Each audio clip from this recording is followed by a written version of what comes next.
Shalom Aleichem, peace unto you. I'm Rabbi Kaba, bringing you practical, useful wisdom from the Jewish Talmud you can use in your modern life. And previously we just started Nedarim, vows, the study of vows, verbal declarations that have legally binding consequences in Jewish law.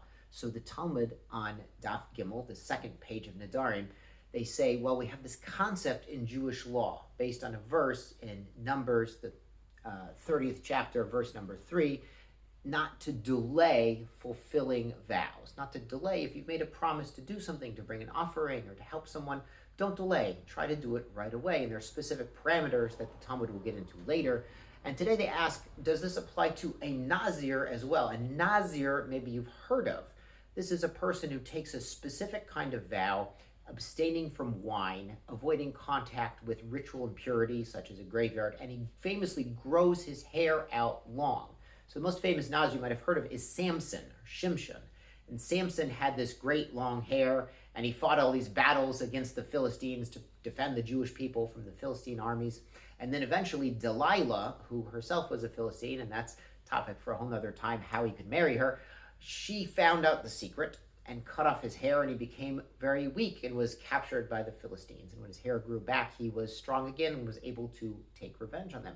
So he's perhaps the most famous Nazir, but anyone could become a Nazir in the days of the temple. Don't try it now, because you actually need the temple to finish the Nazirate. So God willing soon, but not for right now.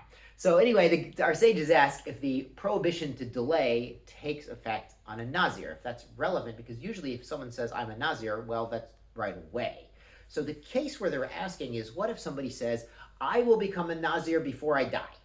So, okay, that's great. So he's not a Nazir right now, but when does it start? Because heck, he could die tomorrow, God forbid, but it could happen.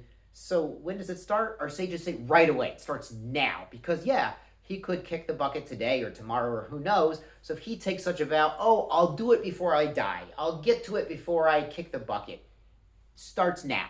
That's when it's effective. His words are effective immediately. And this is such a great motivation. We have so many things we want to do. A bucket list. That's why I call it a bucket list, because you want to do it before, you understand, before the bucket. But all of these things, in a sense, we're putting them off. So if these things are truly important to our life, our mission, our goals, we want to start them right now. We don't want to wait until I'm a little older or I have some time, because maybe we won't have time. And it's a little depressing to think about. But our sages in many places advise us, you know what, if you're getting stuck in a rut, think about the fact that life is not forever. Life is a finite resource. Your time and energy are not a renewable resource. And think about what is most important to you, most critical to your success as a man, and start doing it right now. It's a profound lesson. Don't put it off until the day before you die. You don't know what day that is.